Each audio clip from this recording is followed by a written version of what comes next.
Hi friends, welcome back to our channel. இன்னைக்கு வீடியோவில் William ஃப்ளோக்னர் எழுதின ஒரு ஸ்டோரியை பற்றி தான் பார்க்க போகிறோம். பர்னிங் அப்படின்ற ஒரு ஸ்டோரியை பற்றி தான் பார்க்க போகிறோம். இந்த ஸ்டோரியை பார்க்குறதுக்கு முன்னாடி நீங்கள் நம்ம சேனலை சப்ஸ்கிரைப் பண்ணாமல் பார்த்துருந்தீங்கன்னா நீங்கள் சப்ஸ்கிரைப் பண்ணிட்டு நம்ம வீடியோ கண்டினியூ பண்ணலாம். ஃபஸ்ட்டு வில்லியம் ஃப்ளோக்னரோட ஆத்தர் இன்ட்ரோடக்ஷன் பார்த்துடலாம். இந்த வில்லியம் ஃப்ளோக்னர் பார்த்தீங்கன்னா 1897 அதாவது 1897 பிறந்து 1962 இறந்துட்டார். இவர் வந்து ஒரு ஃபேமஸான ஒரு அமெரிக்க novelist and short story writer. இவர் வந்து மிசிசிப்பின்னு அப்படின்ற ஒரு இடத்துல வந்து பிறந்திருக்காரு. அந்த மிசிசிப்பி எங்கே இருக்குன்னு பார்த்தீங்கன்னா அமெரிக்கா யூஎஸ்ஏவில் தான் இருக்குது. இவருடைய ஒர்க்ஸ்லாம் எதை பற்றிலாம் இருக்குன்னு பார்த்தீங்கன்னா ஒரு ஃபேமிலி குடும்பத்தை பற்றி, அப்புறம் வந்து இந்த ரேசிசம் பற்றி, வெள்ளையர்களுக்கும் இந்த பிளாக் பீப்புள்ஸுக்கும் ஒயிட் பீப்புள்ஸுக்கும் உள்ள ரேசிசம் பற்றி சொல்லியிருப்பார். தென் ஜஸ்டிஸ் நியாயத்தை பற்றி சொல்லியிருப்பார். மொராலிட்டி, நீதி, நேர்மை, நாணயங்களை பற்றி இருக்கும். இதை பற்றிலாம் தான் இவர் ஒர்க் வந்து இருக்கும். தென் இந்த ஃப்ளோக்னர் பார்த்தீங்கன்னா இவர் வந்து நோபல் ப்ரைஸை வந்து லிட்ரேச்சருக்கான நோபல் ப்ரைஸ் இவருக்கு கிடச்சிருக்கு. எப்போன்னு பார்த்தீங்கன்னா 1948. இவருடைய ஃபேமஸ் ஒர்க்லாம் என்னென்னு பார்த்தீங்கன்னா the sound and the fury, as I lay dying, Absalom and burning, இதெல்லாம் தான் இவருடைய ஃபேமஸான ஒர்க்கு. இப்போ வந்து இந்த பர்னிங் அப்படின்ற ஸ்டோரியில் இருக்கிற கேரக்டர்ஸ்லாம் யார் யாருன்னு பார்த்துடலாம். ஃபஸ்ட்டு அப்னர் ஸ்னோப்ஸ் அப்படிங்கிறவங்க வந்து சர்ட்டி ஸ்னோப்ஸோடைய அப்பா. சர்ட்டி ஸ்னோப்ஸுங்கிறவன் தான் இதோட ப்ரோட்டகானிஸ்ட். இவனோட அப்பா தான் இந்த அப்னர் ஸ்னோப்ஸு. இந்த அப்னர் ஸ்னோப்ஸுக்கு வந்து அவருடைய வேலை என்னன்னு பார்த்தீங்கன்னா இவர் வந்து ஒரு புவர் ஃபேமிலியோடைய ஒரு ஹெட்டு மாதிரி. ஒரு புவர் ஃபேமிலியில் இவர் தான் அந்த ஃபேமிலியோட அப்பா. அவங்களுக்கு வந்து 2 பசங்க இவருக்கு இருக்காங்க.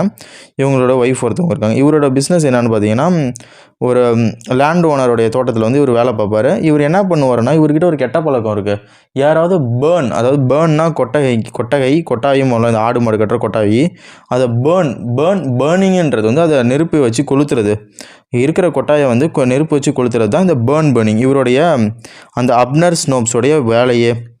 இவர் வந்து ஒரு வெல்த்தி லேண்ட் ஓனரை வந்து ஒரு ரிவெஞ்ச் எடுக்கணும்னு அப்படின்னு நினைப்பார். அதை பற்றி பின்னாடி பார்ப்போம். நெக்ஸ்ட்டு வந்து ஒரு கொலானியல் சர்ட்டி ஸ்னோப்ஸ். இந்த யங் சன், இவருக்கு வந்து ஒரு யங் சன் இருக்கார்ல, அப்னர் ஸ்னோப்ஸோடைய பையன் தான் இந்த சர்ட்டி ஸ்னோப்ஸு. இந்த பையன் வந்து ஒரு இறக்கமான பையன், ரொம்பவே நேர்மையான பையன். இவன் நிறைய கஷ்டப்படுவான். ஒரு ஃபேமிலிக்கு லாயலாக இருக்கிறதா, இல்லை நீதிக்கு லாயலாக இருக்கிறதா, ஜஸ்டிஸுக்கு நியாயமாக இருக்கணுமா, இல்லை குடும்பத்துக்கு நியாயமாக இருக்கணுமான்னு சொல்லி கஷ்டப்படுவான். ஃபைனலி அவன் வந்து ஜஸ்டிஸ், உண்மையை தான் வந்து கடைசியில் வந்து அவன் விரும்புவான். ஸோ கடைசியில் அவன் ஃபாதர்ஸ்க்கே அவன் எதிராக இருப்பான், அவங்க அப்பாவுக்கே எதிராகிடுவான். லெனி ஸ்னோப்ஸ், இவங்க வந்து யாருன்னு பார்த்தீங்கன்னா சர்ட்டியோட மதர். இவங்க வந்து அந்த உமன் வந்து ஒரு ஹெல்ப்லெஸ் உமன். அந்த ஃபேமிலியில் வந்து யாருமே இவங்களுக்கு உதவி பண்ண மாட்டாங்க. அவங்க ஹஸ்பண்டை வந்து நிறைய விஷயம் மாற்றுறதுக்கு இவங்க நிறைய ட்ரை பண்ணியிருப்பாங்க, பட் முடியாது. மேஜர் டி ஸ்பெயின்ன்றது தான் ஒரு பணக்காரன், ஒரு பெரிய லேண்ட் ஓனர். இவங்க தோட்டத்தில் தான் அந்த குடும்பம் வந்து, அந்த ஸ்னோப்ஸோட குடும்பம் வந்து, அப்னர் ஸ்னோப்ஸோட குடும்பம் வந்து ஒர்க் பண்ணும்.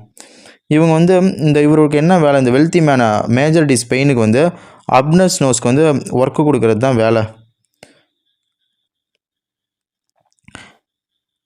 இப்போ வந்து ஹாரிஸ்னால் யாருன்னு பார்த்தீங்கன்னா இவரும் ஒரு லேண்ட் ஓனர் தான். இவருக்கும் இந்த அப்னருக்கும் ஒரு பிரச்சனையில் இந்த ஹாரிஸோட கொட்டாயை வந்து இவர் அப்னர் வந்து கொளுத்திடுவார். ஏன் கொளுத்துவார்னு பார்த்தீங்கன்னா அவருடைய அப்னர்கிட்ட வந்து ஒரு ஃபீமேல் பன்னி, ஒரு பிக் இருக்கும். ஸோ அந்த பன்னி வந்து போயிட்டு ஹாரிஸோட தோட்டத்தை வந்து ரொம்ப இது பண்ணிகிட்டே இருக்கும்.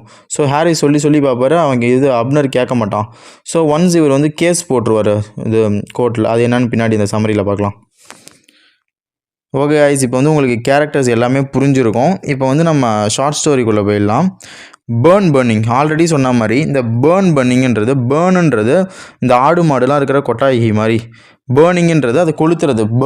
அந்த பர்னிங், இந்த கொட்டாயெல்லாம் கொளுத்துற வேலை யாருதுன்னு பார்த்தீங்கன்னா அந்த ஆப்னரோட ஒர்க்கு தான் இந்த பர்னிங் அப்படின்றது. ஸ்டார்டிங்கில் என்ன பண்ணுறாருன்னா இந்த ஹாரிஸோட தோட்டத்தில் போயிட்டு இந்த ஆப்னரோட ஃபீமேல் பண்ணி போயிட்டு அந்த தோட்டத்தையே நாசம் பண்ணிகிட்டு இருக்கும். ஸோ ஹாரிஸ் வந்து கோர்ட்டில் வந்து ஒரு கேஸ் மாதிரி போட்டுருவார். இப்போ கோர்ட்டில் வந்து கேஸ் நடந்துக்கிட்டு இருக்கு. சாட்சி எதுவுமே இல்லை. இவர் தான் அந்த கொட்டாயை வந்து கொளுத்திருப்பார். அப்னர் வந்து ஒரு கட்டத்துக்கு மேலே அந்த பன்னிங்கை வந்து போயிட்டு நாசம் பண்ணுறதை வந்து இவர் ரொம்ப வார்ன் பண்ணியிருப்பார் ஹாரிஸ். பட் அதனால பன்னியை ஒரு நாள் பிடிச்சி வச்சுக்கிட்டு நீ வந்து இந்த மாதிரி ஒரு காயின் கொடுத்தா தான் உனக்கு ஒரு தண்டனை மாதிரி நீ கொடுத்தினா உன் பன்னியை கொடுப்பான், அதுக்கப்புறம் நீ இதை பண்ணக்கூடாது அப்படின்னு சொல்கிறான். ஒருத்தவரை போயிட்டு இந்த மாதிரி உங்கள் கொட்டாயை பத்திரமா வச்சுக்கோங்க, அது எப்போ வேணாலும் கொளுத்தப்படலாம் அப்படின்னு சொல்லிட்டு ஒரு காயின் மாதிரி கொடுத்துட்டு அந்த பன்னியை கூப்பிட்டு வந்துடுறாரு. அடுத்த நாள் பார்த்தா அவர் கொட்டாயி கொளுத்துது. இதனால தான் இப்போ கோர்ட்டில் கேஸ் நடக்குது. பட் அந்த கொட்டாயி கொளுத்துனதுக்கு எந்த ஒரு சாட்சியுமே இருக்காது. சர்ட்டி அவங்க பையனை வந்து சாட்சி சொல்ல கூப்பிடுவாங்க. அவன் ரொம்ப நடுங்குவான், அப்பாவை பார்த்து பயப்படுவான். ஸோ அவன் சாட்சி சொல்லலை. ஸோ அதனால் அந்த கேஸ் சாட்சிகள் இல்லாததுனால எரிச்சது யாருன்னு கண்டுபிடிக்க முடியல. பட் அந்த அவரோட பன்னி போயிட்டு அந்த ஹாரிஸோடைய வீட்டில் போயிட்டு நாசம் பண்ணதுக்காக அவங்கள வந்து ஊரை விட்டு ஒதுக்கி வைக்கிறோம் அப்படின்னு சொல்லி ஒரு தீர்ப்பை கொடுக்குறாங்க. இப்போ வெளியில் வந்து மாட்டு வண்டி ரெடியாக இருக்குது. அந்த ஆப்னர் வந்து அவர் ஃபேமிலி, அவரோட ஒய்ஃப், அவங்க 2 பிள்ளைங்களோட அந்த மாட்டு வண்டியில் ஏறி அவர் லக்கேஜஸ் எல்லாம் எடுத்துகிட்டு கிளம்பி போயிட்டுருக்காங்க. போயிட்டுருக்க நேரத்தில் எங்கே போகிறதுனே தெரியல. ஒரு இடத்துல மட்டும் நெருப்பு கொளுத்தி வச்சு எல்லாம் அந்த ஃபேமிலி வந்து உட்காடுறாங்க. உட்காரும்போது அங்கே என்ன நடக்குதுன்னா, அந்த பையன் சர்ட்டி வந்து தனியாக ஒரு இடத்துக்கு போகிறான். அவங்க அப்பா ஆப்னர் பின்னாடியே போய், "நீக்கு தெரியும், நீ கோர்ட்டில் என்னை ஜஸ்ட்டு மாட்டி விட்ருக்க வேண்டியது தானே பண்ணல" அப்படின்னு சொல்லி அவனை மிரட்டுறாரு. மிரட்டிட்டு திருப்பி அவங்கெல்லாம் வண்டியில் ஏறி கிளம்பி போயிட்டுருக்காங்க. இப்போ வந்து அவங்க ஒரு பெரிய ஒரு அந்த லேண்ட் ஓனரோட வீட்டுக்கு போகிறாங்க. அந்த லேண்ட் ஓனர் பேர் தான் மேஜர் டி ஸ்பெயின். அவரோட வீட்டுக்கு போகிறாங்க. அங்கே போகும்போது இவர் வந்து வீட்டுக்குள்ளே என்ட்ரு ஆகிறார். அவரோட கால் ஃபுல் அண்ட் ஃபுல் டர்ட்டியாக இருக்குது, ரொம்ப அசிங்கமாக கரையாக இருக்குது. இவர் வந்து கொஞ்சம் அகந்த பிடிச்ச ஆள் மாதிரி, யார் சொல்கிறதையும் கேட்க மாட்டார். எல்லாத்துக்கும் தீங்கு, யாராவது அவர் எதிர்த்து பேசினா அவங்க கொட்டாயை வந்து கொளுத்துறது, அடுத்தவங்களுக்கு பிடிக்காத வேலை, அடுத்தவங்க அருவருப்படுற வேலை தான் இவர் அதிகமாக செய்வார். ஸோ அந்த காஸ்ட்லியான பேலஸ், ஒரு பெரிய பங்களா மாதிரி இருக்க அந்த இதுக்குள்ளே போகிறாரு. போகும்போது அங்கே இருக்கிற சர்வன்ட்ஸ், வேலைக்காரங்க எல்லாமே சொல்கிறாங்க, "நீ உள்ளே வரக்கூடாது, உன்னால இந்த இடம்லாம் அழுக்காகுது." இந்த ஃப்ளோரில் இருக்கிற கார்பெட் வந்து ரொம்பவே காஸ்ட்லியானது. கார்பெட்னால் அது வந்து ஒரு படுதா மாதிரி பெருசாக மூடி வச்சுருக்காங்க. அது ரொம்பவே காஸ்ட்லியானது. இதில் நீ நடந்து வரதுனால எல்லாமே கரையாகுது அப்படின்னு சொல்கிறாங்க. இவர் கேட்கவே இல்லை, வேணும்னே போகிறாரு.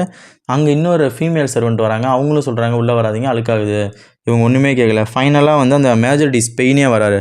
"இந்த மாதிரி இது ஒன்றால் தான் அழுக்காயிடுச்சு, இனிமேல் இதை நீயும் ஃபேமிலியும் தான் இதை க்ளீன் பண்ணி கொடுக்கணும்" அப்படின்னு சொல்லி கொடுத்து அவங்ககிட்டே கொடுத்து அனுப்பிடுறாரு. இவங்க ஆல்ரெடி எதுக்கு இந்த வீட்டுக்கு வந்திருப்பாங்கன்னா, இவங்களோட தோட்டத்தில் தானே இவங்க ஒர்க் பண்ணுறாங்க இந்த குடும்பம். ஸோ இந்த மாதிரி இவங்களுக்கு ஊர்லேருந்து தள்ளி வச்சுட்டாங்க. அதை பற்றி பேச தான் வந்தாங்க. பட் இந்த ஆப்னர் அவனோட திமிரால் இந்த மாதிரி ஆயிடுச்சு.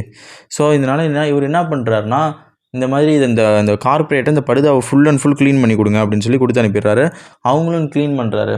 க்ளீன் பண்ணும்போது அந்த அளவுக்குலாம் பியூராலாம் அதை க்ளீன் பண்ணல. அது மேலே ஒரு பெரிய ஸ்டோன் எடுத்து இந்த ஆப்னர் வந்து தூக்கி கடாச்சுறாரு. அது இன்னும் டேமேஜ் ஆகிடுது.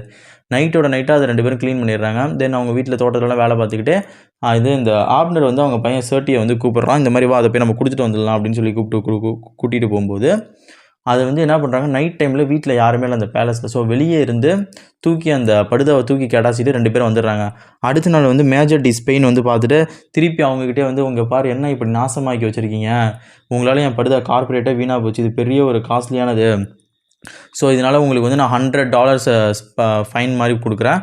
அது மட்டும் இல்லாமல் நீங்கள் எனக்கு 20 பக்கெட்ஸ் ஆஃப் கார்ன் வந்து நீங்கள் எனக்கு கொடுக்கணும்" அப்படின்னு சொல்கிறாரு. அப்போ வந்து அந்த 13 பையன், "ஐயோ, எங்களுக்கு இதில் உங்களுக்கு நாங்கள் 20 பக்கெட்ஸ் கார்னை கொடுத்தோம்னா எங்களுக்கு எந்த ஒரு லாபமே மிஞ்சாது" அப்படின்னு சொல்லி பேசிகிட்டு இருக்கும்போது அவங்க அப்பா ஆப்னர் வந்து அவனை பையனை தடுத்து நிறுத்துறாரு. ஸ்பெயின் அந்த இடத்த விட்டு, மேஜர் டி ஸ்பெயின் அந்த இடத்த விட்டு போயிடுறாரு. இப்போ அடுத்த நாள் கோர்ட்டில் கேஸ் நடக்குது. பார்த்தீங்கன்னா ஆப்னர் வந்து மேஜர் மேலே கேஸ் கொடுத்துருப்பாரு. என்னன்னா, என்னால் எப்படி 20 பக்கெட்ஸ் கொடுக்க முடியும் அப்படின்னு சொல்லும்போது அந்த ஜட்ஜி என்ன தீர்ப்பு சொல்லுவார்னா, இவனே ஒரு ரொம்ப நார்மலான ஒரு பேக்ரவுண்ட்லேருந்து வந்திருக்கான், நீ அந்த $100 வாங்கிக்கோ, அது இல்லாமல் ஒரு 10 பக்கெட்ஸ் ஆஃப் கார்னை வாங்கிக்கோ அப்படின்னு சொல்லி தீர்ப்பு வந்துடுது. அடுத்த நாள் வந்து அவங்க வீட்டில் இருக்கார் ஆப்னர். ஸோ இப்போ வந்து அவன் என்ன பண்ணிகிட்ருக்கான்னா, அவங்க வீட்டில் ஒரு லேம்ப் இருக்குது. அங்கே இருக்கிற மண்ணெண்ணெயை வந்து அந்த லேம்பை எரிய வைக்கிறதுக்கு ஒரு மண்ணெண்ணெய் இருக்குது. அந்த மண்ணெண்ணெயை வந்து வேறு ஒரு பக்கெட்டில் வந்து ஃபுல்லாக வந்து ஊற்றிக்கிட்டு இருக்காரு. அவன் சர்ட்டி கண்டுபிடிச்சிட்டான், போச்சு, ஏதோ ஒன்று இப்போ கொளுத்த தான் இவர் ரெடி பண்ணிகிட்ருக்காரு அப்படின்னு சொல்லிட்டு அவன் ரொம்ப பயப்படுறான். இன்னும் கொஞ்சம் மண்ணெண்ணெயெல்லாம் போய் சர்ட்டி எடுத்துகிட்டு வர சொல்கிறாங்க. அவங்க அப்பா வந்து சர்ட்டியை போய் எடுத்துகிட்டு வர சொல்கிறாரு. இவன் தயங்கிக்கிட்டே அப்பாவுக்கு பயந்துக்கிட்டே போகிறான். அவங்க அம்மாவும் இவனை தடுக்கிறாங்க. பட் அவங்க அம்மாட்ட இருந்து இவன் ஓடி வந்துடுறான். ஓடி வந்துட்டு இவன் எப்படி இதை தடுக்கிறது, அப்பாட்ட நம்ம சொல்லி அப்பாவை நம்மளால் திருத்த முடியாது, பட் இவர் கொளுத்த போகிற இடத்துக்கு நம்ம முன்னாடியே போயிட்டு அவங்கள காப்பாற்றிடலாம் அப்படின்னு சொல்லி இவன் போகிறான். பயந்துக்கிட்டே தான் போகிறான். அவன் என்ன பண்ணுறான், ஒரு கட்டத்துக்கு மேலே அவனுக்கு என்ன பண்ணுறதுன்னு தெரியாமல் பேர்ன் அப்படின்னு சொல்லி கத்திட்டு ஓடி போய் மறைஞ்சிடறான். பேர்னுன்றது இந்த மேஜர் டி ஸ்பெயினோடைய ஆளுங்க 3 பேர் கன்னோட வந்துடுறாங்க. கன்னோட வந்து டொம்முன்னு ஒரு சத்தம் கேட்குது, டொஃபில்னு ஒரு சத்தம் கேட்குது. இப்போ வந்து இவனுக்கு வந்து அந்த சர்ட்டி ஸ்னோப்ஸ் அவங்க பையனுக்கு வந்து, ஓகே, அப்பா இறந்துட்டாரு, அப்பாவை சுட்டுட்டாங்க அப்படின்னு இவன் ரியலைஸ் பண்ணுறான். இப்போ வந்து உனக்கு ஒரு ஹார்ட் வந்து ஒரு பீஸ்ஃபுல்லான ஒரு இது கிடைக்கிது. ஏன்னா இவ்வளோ நாள் வந்து ஃபேமிலிக்கு லாயலாக இருக்கிறதா இல்லை ஜஸ்டிஸுக்கு லாயலாக இருக்கிறதான்னு அவனுக்கு நிறைய டவுட்ஸ் இருந்துச்சு. ஸோ ஃபைனலி அவன் வந்து லாயல் பக்கம் அவன் நின்றுட்டான். இப்போ வந்து அவங்க அப்பா இறந்துட்டார். இப்போ அவனுக்கு வந்து ஒரு நிம்மதியாக இருக்குது ட்ரூத் வின் பண்ணதுக்கப்புறம். ஏன்னா இவ்வளோ நாள் அவங்க அப்பாவை கொட்டாயெல்லாம் கொளுத்தும் போது இவனுக்கு வந்து ரொம்பவே கஷ்டமாக இருக்கும். அப்பா இப்படி இருக்காரே, இது எப்படி திருத்துறது, நம்மளால எந்த இதுவுமே ப்ரூவ் பண்ண முடியலையே அப்படின்னு சொல்லி அப்பாவுக்கு எதிராகவும் பேச முடியலன்னு வருத்தப்பட்டிருப்பார். இதோட இந்த ஷார்ட் ஸ்டோரி முடியுது. இப்போ அந்த பையன் ஒரு பீஸ்ஃபுல்லான ஒரு நிம்மதியாக இருக்கான். இப்போது இந்த ஸ்டோரியோட தீம்ஸ்லாம் என்னென்னு பார்த்தீங்கன்னா, தீம்ஸ் வந்து justice versus family loyalty, good versus evil, revenge and pride, moral growth, social class and poverty. இவ்வளோ தான் guys. இப்போ வந்து உங்களுக்கு இந்த ஸ்டோரி வந்து உங்களுக்கு பிடிச்சிருக்கும்னு நினைக்கிறேன். அதே மாதிரி நம்ம சேனலை நீங்கள் சப்ஸ்கிரைப் பண்ணாமல் பார்த்துட்டிங்கன்னா சப்ஸ்கிரைப் பண்ணுங்கள். இதோட மாரல் ஆஃப் த இது ஸ்டோரி என்னென்னா, ஒரு உண்மையான ட்ரூத்துன்றது ஒரு தைரியத்தில் தான் இருக்குது. ஹானஸ்ட்டாக இருக்கணும், நேர்மையாக இருக்கணும். குடும்பமாக லாயலிட்டியான்னு வரும்போது இந்த ஃபேமிலி இல்லாமல் யார் பக்கம் நேர்மை இருக்கோ அந்த பக்கம் நிற்கணும் அப்படின்ற மாதிரி இந்த ஸ்டோரியில் வந்து மாரல் சொல்கிறாங்க. ஸோ இதே மாதிரி வீடியோஸ்க்கு நம்ம சேனலை சப்ஸ்கிரைப் பண்ணி தொடர்ந்து பாருங்கள். உங்களுக்கு ஏதாவது டவுட் இருந்தால் நீங்கள் கமெண்ட் செக்ஷன் இருக்கலாம். ஓகே, பாய்.